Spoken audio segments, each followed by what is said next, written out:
سلام بچه اومدیم با یک چالش جدید. میخوایم این چالش رو انجام بدیم که هر کی دیرتر آبا رو تموم کنه باید یک قاشق فلفل بخوره. مجازاتش هم اینه. میخوایم با یاسین میخوایم این چالش رو انجام بدیم. سلام دوستان. خب چالش از این قراره که بطری آب و ما باید توی دو قورت نه، هر کی سریع‌تر بخوره. هر کی سریع‌تر. یک، واسه من نشو. دو، سه.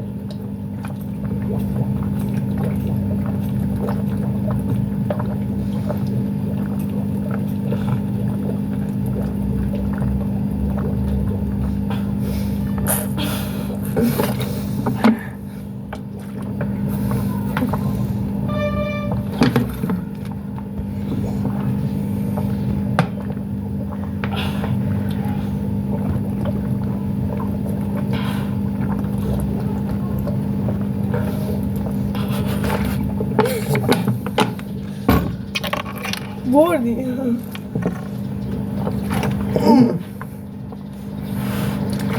هنوز جا داره.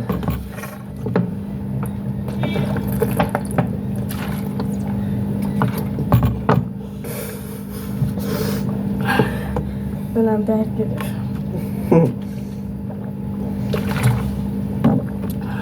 نمیتونم یا بردی تو بردی. آخ پاره شدم. بخور قاشقو. نکن. نه خودم. نه نکن. بسم الله الرحمن الرحیم. همه شد. زمزه کن هنوز داره. روی دوربین نکن. بخور هنوز داره.